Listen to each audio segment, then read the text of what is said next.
Guide complet des règlements sur la sécurité incendie dans les rénovations résidentielles.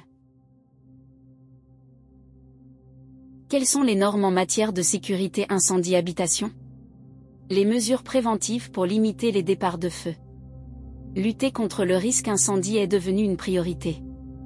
Dans l'habitation, les actions préventives peuvent concerner l'intérieur comme l'extérieur de l'habitat. À l'intérieur, on va vérifier que l'électricité est aux normes. En effet, les départs de feu sont parfois produits par une installation électrique non conforme et le risque est grand lorsque l'équipement est vétuste. À l'extérieur, on va s'occuper minutieusement de l'entretien de son jardin. En été, on recommande par exemple de bien débroussailler afin d'éviter de provoquer un départ de feu par temps de forte chaleur. En cas d'incendie venant de l'extérieur de la maison, on pourra aussi éviter qu'il ne se propage trop vite à l'intérieur de notre résidence. Entre manque d'eau et période de sécheresse de plus en plus fréquente en été, il convient de respecter certaines mesures pour éviter l'embrasement. D'autres normes sont à respecter minutieusement. Installer un détecteur de fumée, obligatoire dans toutes les habitations depuis le 1er janvier 2015, s'équiper d'un ou plusieurs extincteurs pour pouvoir agir rapidement en cas de départ de feu, éviter l'accumulation de cartons dans votre garage, entreposer son bois de chauffe dans un abri dédié.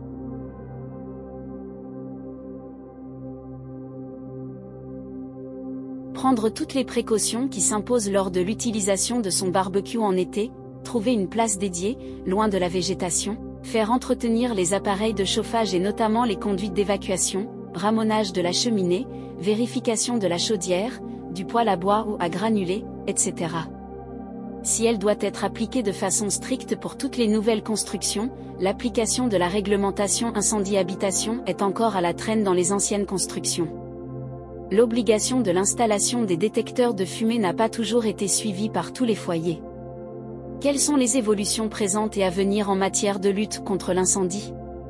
En 2015, la réglementation sur la sécurité incendie dans les habitations a subi certains changements.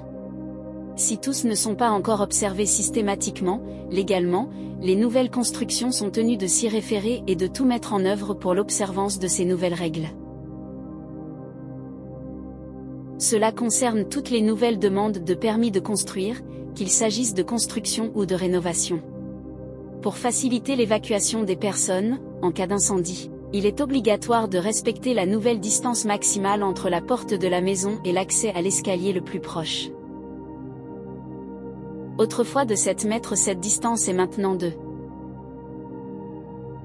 10 mètres depuis la loi de 2015.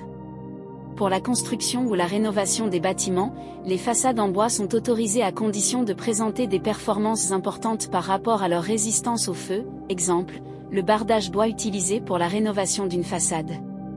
On sera particulièrement vigilant pour la construction d'une maison en bois, très à l'honneur pour ceux qui recherchent des maisons écologiques. Sur les immeubles de moyenne hauteur de 28 à 50 mètres, la réglementation concernant le maintien de la sécurité incendie lors de travaux de rénovation de la façade fait référence au décret numéro 2019-461 du 16 mai 2019.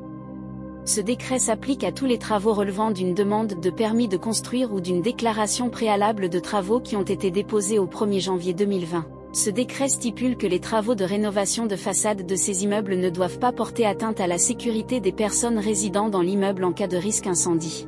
Elles devront donc être capables de quitter l'immeuble sans encombre ou de recevoir des secours de l'extérieur en cas d'incendie, JORF numéro 0114 du 17 mai 2019, CF texte numéro 032.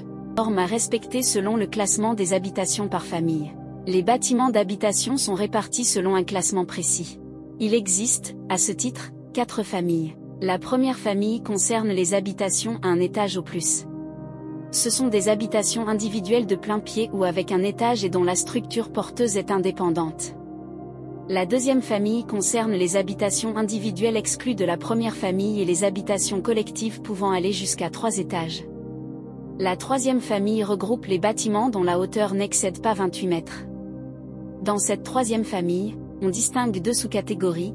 Les immeubles de la catégorie A qui ont moins de 7 étages et respectent certaines normes, escaliers accessibles par une voie échelle et proches des portes palières à chaque étage, et les immeubles de la catégorie B qui ne répondent pas à ces critères.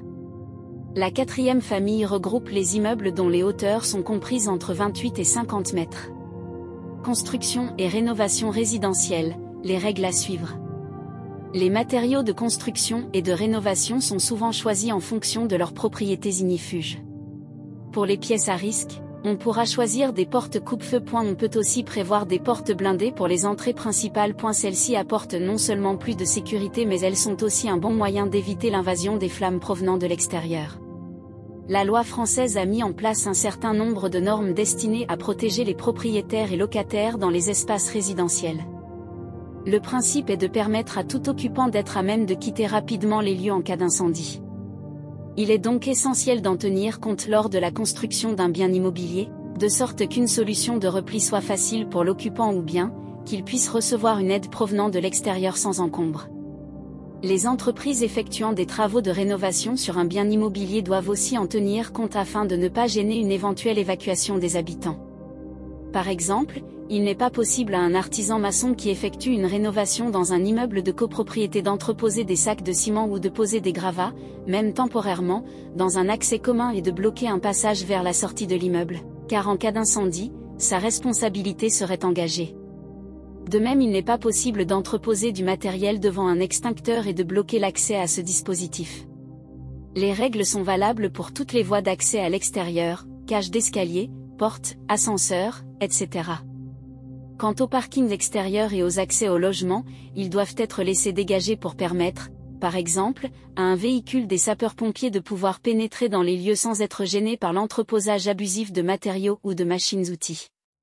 Bien souvent, les artisans sont au fait des règles en matière de sécurité incendie. De même que, pour un chantier d'envergure, il n'est pas rare de faire appel à un architecte qui connaît également toute la réglementation relative aux travaux dans le respect de la sécurité incendie. Avec Hello Artisan, recevez des devis gratuits pour vos travaux.